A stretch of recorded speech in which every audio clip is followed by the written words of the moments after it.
Começamos mais uma edição do programa Nutrir. Hoje nós vamos continuar a nossa conversa com o Felipe Stadinski, nutricionista e chefe egresso do Centro FAG. O Felipe vai nos ensinar como fazer uma fermentação natural para a produção de pães. Vamos acompanhar? Vamos fazer uma fermentação natural, o levain. Esse fermento é utilizado como substituto do fermento para pães, certo? Isso. Para a produção de pães, mas é uma fermentação natural. Explica para nós, Felipe, por que ele é natural, por que ele é melhor? Por que um pão de fermentação natural é melhor que um outro pão? Bom, o fermento natural, ele é algo também ancestral. Então ele vem de geração para geração e vai ser muito fácil você lembrar da casa da avó, da casa da tia, né? Aquele fermentinho no cantinho da prateleira que cheirava azedo, porque é o fermento que é uma muda que vai sendo alimentada e vai sendo passada de geração em geração. Então, basicamente, o fermento natural, ele é o que vai fazer com que o pão cresça.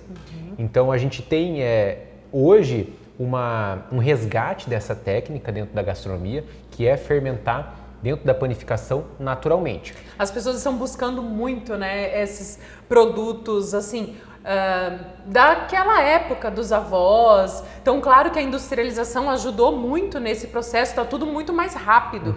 Mas também, né, devido à pandemia, as pessoas procuraram a fazer as coisas mais em casa, né? Sim. Ficaram bastante tempo em casa e procuraram descobrir coisas novas, né? O Felipe estava conversando aqui comigo agora dessa questão das pessoas estarem produzindo pão em casa. Então essa é uma fermentação legal, natural, né? Vai exigir um pouquinho mais? Vai demorar um pouco mais, Felipe? Quanto Sim. tempo vai demorar mais? Todo esse movimento é justamente você colocar a sua mão no que você vai comer. Então você vai ter um tempo muito maior para produzir o seu pão a partir de uma fermentação natural. Bom, o nome já diz muito, é uma fermentação natural, que remete a um tempo maior. E a industrialização da panificação fez com que a gente fizesse pães com fermentação de 1 hora, o que muda muito a característica nutricional, sensorial e a qualidade final do produto. Conservação, textura, tudo isso tende a mudar com o tipo do fermento. Bom, todo esse movimento de estar em casa por mais tempo fez com que as pessoas buscassem essa técnica, porque a gente tem que ter um tempo maior, né, para poder produzir um pão. Quanto tempo em média para fazer um pão de fermentação natural? De 6 a 24 horas, mas com a possibilidade de fazer pães com 48, 72. Eu mesmo já fiz algumas massas com 120 horas de fermentação e fica um sabor sensacional, muito diferente. Perfeito. Então, é uma técnica que já existe há muito tempo, mas nós estamos resgatando. E todo esse movimento de ficar em casa fez com que essa técnica fosse venerada e muita gente começou a buscar. E é por isso que a gente vai demonstrar para vocês hoje como é que faz o fermento natural. Ótimo, então vamos lá, tô curiosa. Bom, primeiramente a única coisa que você precisa é farinha e água. Então você pode fazer o seu fermento natural com farinha de trigo, mas também pode fazer o seu fermento natural com farinhas alternativas, como farinha de arroz, farinha de quinoa, farinha de grão de bico, para produzir um pão sem glúten. Ótimo, não conhecia. Legal. Bom, no caso da gente fazer um pão com glúten, com o fermento natural, a gente tem vários benefícios e vários estudos na área que mostram que a qualidade final do alimento fica muito melhor. Então, o que acontece, Thaís? Quando a gente faz um pão de fermentação natural, a gente vai ter bactérias e leveduras no nosso fermento, o que vai fazer com que essas bactérias e leveduras, no tempo de fermentação, comecem a degradar micotoxinas, proteínas e alérgicos alimentares que a gente não gostaria de ter no pão. Então esse tempo de fermentação melhora muito a qualidade final do produto. Bom, alguns estudos também mostram que quem consome o pão de fermentação natural e tem uma resistência à insulina, tem uma diabetes, a glicemia pós-prandial, que seria após a refeição, ela não tem picos, porque a degradação do fermento sobre a farinha diminui o impacto glicêmico final desse alimento. Então melhora muito a qualidade nutricional do pão tradicional feito com farinha de trigo. Perfeito, melhora o consumo então, tem vários benefícios, Vários né? benefícios. Sensação de estufamento, má digestão, melhora muito quando a gente trabalha com fermento natural. Tá? Certo. Então, basicamente para fazer o fermento do zero, a gente precisa de água e farinha e nada mais. Tá. Então, para começar a fazer o fermento do zero, a gente vai precisar da mesma quantidade de farinha. Essa é uma farinha de trigo, né? Essa é uma farinha de trigo normal. Mas que eu posso fazer a mesma coisa com farinha de arroz, uma farinha de grão de bico ou uma outra farinha. Ou uma outra farinha que você desejar. Então aqui a gente tem 50 gramas de farinha de trigo normal. E a gente vai usar 50 ml de água. E aí a gente mexe. Mexe. Até dissolver bem. Isso. E o que acontece? Esse movimento da gente fazer o fermento dentro de casa, e veja que a gente está conversando, e aqui no ambiente a gente vai ter bactérias, leveduras, e vai ter uma atmosfera única desse ambiente. Na sua casa vai ter uma atmosfera única. Então, conforme a gente mexe, incorpora essa farinha com a água, e a gente coloca ar dentro dessa farinha, a gente está incorporando bactérias, leveduras e micro-organismos que vão fermentar essa farinha. Sim, você consegue perceber as bolinhas que faz quando você está mexendo, né? Que é o incorporar o ar. Isso. Bom, esse é o processo para fazer o fermento do zero. Tá. Mas assim como a kombucha, a gente pode ganhar uma muda desse fermento e alimentar ele para ele poder ganhar vida. E quanto tempo dura se eu ganhar uma muda?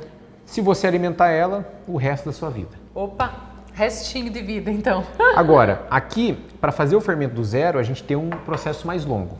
Ele vai levar de 8 a 10 dias para ficar pronto. Tá. Então, esse mesmo processo que eu fiz agora, de colocar 50 gramas de farinha branca para 50 ml de água, a gente vai repetir nos 4 primeiros dias. Então, amanhã eu venho e coloco 50 ml de água com 50 gramas de farinha. Sempre as mesmas quantidades. Isso. Depois de amanhã, mais e mais. Depois de amanhã, mais até o quarto dia. Chegou no quarto dia, a gente vai ter um volume grande de farinha. Aí a gente vai pesar 50 gramas desse fermento e o restante a gente vai jogar fora. Aí desses 50 gramas a gente vai fazer de novo. 50, 50.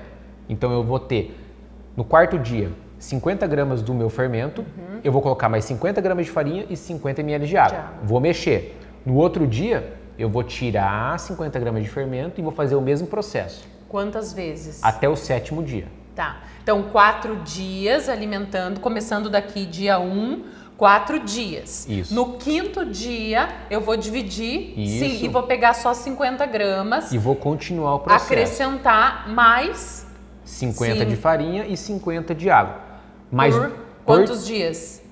Até o 7º dia. Até o 7º dia, Mas certo. todos os dias eu vou retirando 50 gramas de fermento. Tá. Porque ele vai começando a pegar força. Tá. Então ele vai se alimentando, ele vai tendo alimento disponível, que é a farinha, então ele vai se reproduzindo. E a partir do 4º dia a gente já vai começar a perceber que no vidro ele começa a crescer. Então o ideal é que a gente faça num vidro assim. Posso fazer desse tamanho? Pode. Tá. Mas que a gente transfira para um vidro assim. Perfeito. Então aqui a gente tem um vidro de conserva, higienizado. Eu vou transferir esse fermento para cá, vou cobrir com voal, com um paninho, com tecido, coloco um elástico e aí eu vou colocar no escurinho, no cantinho do armário. Tá. E amanhã eu venho aqui E vou eu fazendo. posso fazer no próprio vidro? Não, interessante é fazer tá. no vidro fora. Tá, então Tá. eu tiro daqui, coloco numa travessa novamente, num bowl E depois eu volto pro vidro. e depois eu volto pro vidro. Todos os dias refaz esse processo. Tá. Por quê, Thaís? Porque aí a gente vai observando que o fermento ele vai criando bolha, ele vai crescendo. Então a gente consegue ver a atividade do fermento conforme os dias vão passando.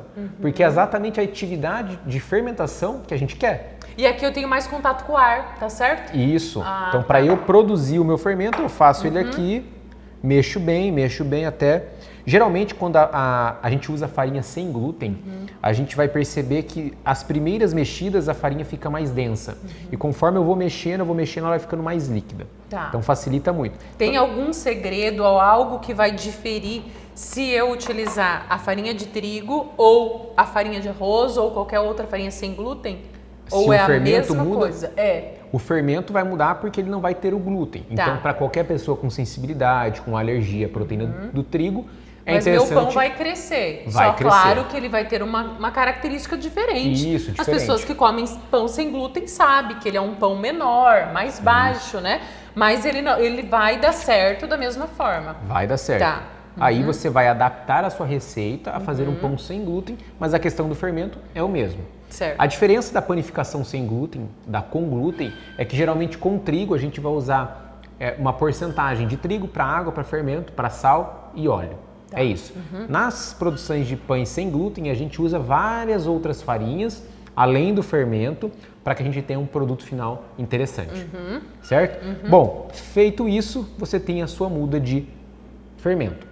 Bom, aonde a gente armazena depois do 8º ou 10º dia depois que ele está pronto? Ele vem para o vidrinho e a gente guarda ele na geladeira. Tá. Sempre que a gente não for usar o fermento, a gente vai guardar na geladeira. Mas aí, de repente você quer fazer um pão. Esse pão não é igual ao da padaria, que vai fermentar em poucas horas. E aí a gente tem todo um processo para ativar esse fermento. Então aqui eu vou demonstrar para vocês agora como a gente vai ativar esse fermento. Por exemplo, eu guardei na geladeira, só que eu não faço em casa todo dia pão, certo? Então deixei guardado na geladeira e ficou vários dias. Então agora eu preciso ativar o fermento. Isso. Que é isso que você vai demonstrar. Exato. Perfeito. Então você tira o seu fermento da geladeira.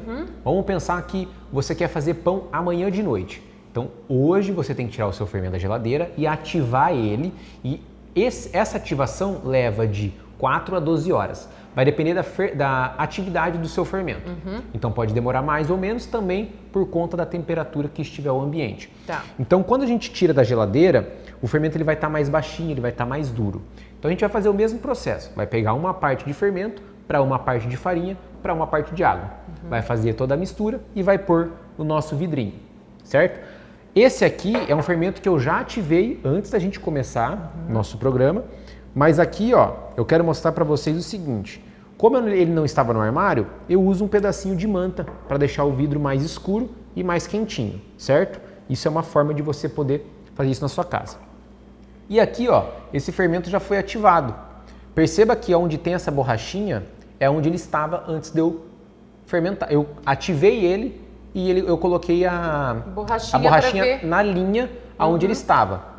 Poucas horas depois ele já dobrou. Ah, legal, para ver quanto ele cresceu. Isso. Quando ele dobra de tamanho, é basicamente o momento para a gente poder usar para fazer o pão. E esse ficou quantas horas que dobrou o tamanho? Esse levou 6 horas para dobrar o tamanho. 6 horas. Isso. Considerando que hoje é um dia quente, né, que a gente está gravando, então ele é mais rápido. No frio, ele é bem mais lento. Certo? Às vezes o dobro do tempo, né? Isso. Bom, ativei o fermento. É esse fermento ativo que eu vou colocar no meu pão para fazer a fermentação. Então, eu levei 6 horas para ativar o fermento e talvez eu leve mais 6 a 12 horas para poder assar o meu pão. Então, geralmente, a fermentação natural dentro da panificação é de 24 horas. Então, se você deseja fazer um pão, você tem que prever o consumo e é todo um ritual, é todo um trabalho que você vai fazer para alimentar o seu fermento. Bom, digamos que eu acabei de tirar esse fermento da geladeira, tá? Vamos criar uma hipótese que ele não foi ativado. Então, eu faria o quê? Eu pegaria 50 gramas desse fermento, colocaria no potinho, colocaria 50 gramas de água, né? 50 ml de água, 50 gramas da farinha, eu vou mexer, vou colocar no vidrinho e vou esperar ele fermentar para ativar o meu pão. Deixar crescer o dobro. Isso. Lembrando que essa é a minha muda, então eu não posso utilizar toda ela. Então eu vou tirar um pedaço eu preciso e guardo na geladeira. Bom, não vou fazer pão por um bom tempo. É interessante que você alimente o fermento de 7 a 10 dias para que ele tenha alimento disponível, tá? Então na geladeira ele vai durar sim 7, 20, 30 dias tranquilamente, mas ele vai secando e vai ficando duro. Então para não ficar tão difícil na hora de ativar ele, é legal que você dê comida para o seu fermento a cada 7 dias. Entendi, perfeito. E daí eu vou utilizar, eu tenho uma receita de pão, eu vou utilizar esse fermento como se fosse qualquer receita de pão. A quantidade que está lá do fermento, eu vou usar isso aqui. Tem um padrão de quantidade? Ele muda bastante para o fermento biológico seco de pão tradicional. Então, o fermento biológico, ele é leveduras. Aqui a gente tem leveduras, mas também tem bactérias. Então, a diferença é que aqui a gente vai usar um volume muito maior de fermento. Mas geralmente é assim, se você usa 10 gramas de fermento biológico seco, você vai usar umas 100 gramas de fermento natural. Mas tudo varia de acordo com a receita. Tá. Então, se a receita vai ovo, geralmente ela vai menos fermento. Se a receita não vai ovo, geralmente ela vai mais fermento. Mas hoje a gente tem aí disponível, na maioria das receitas, essa substituição. Com fermento natural, com fermento tradicional de pão, e aí você pode adaptar a sua receita tranquilamente. Ah, legal, porque daí se eu quero usar esse tipo de fermento, preciso saber também quanto eu vou utilizar nessa receita. Exato. Mas se caso não tenha na receita e eu quero utilizar a fermentação natural, eu posso trabalhar ao invés de 10 gramas, que geralmente a maioria das receitas 10 gramas do biológico, eu vou estar trabalhando com 100. Mais ou menos. É sim, 0,8, 1 mais ou menos. Tá. Né? Essa seria mais ou menos a A proporção. quantidade. Mas é um teste, né? Você vai adaptando. Perfeito. E fica muito legal. Então, dentro da fermentação de pães, essa seria talvez a melhor técnica pensando na questão nutricional e a qualidade final do produto. Porque além da gente ter toda uma questão natural, a gente vai agregar compostos funcionais e fenólicos no produto final, que é muito interessante e desejado em questões de saúde. De forma positiva, né, para a sua alimentação. Então, aquele que o pão não cai bem ou por qualquer questão do trato gastrointestinal se sente pesado, estufado, talvez a substituição de um pão com uma fermentação natural seja melhor tolerado, né, por esse indivíduo. Ok, Felipe, quero agradecer a sua participação, muito obrigada. Gostaram? O Felipe nos passou dicas importantes para melhorar a qualidade do nosso pão, deixando ele mais nutritivo e também de mais fácil digestão. Você pode sugerir novos temas para o nosso programa. Deixa aqui um comentário sobre o que você gostaria de aprender sobre nutrição. É isso, continuamos aqui nutrindo o nosso dia a dia.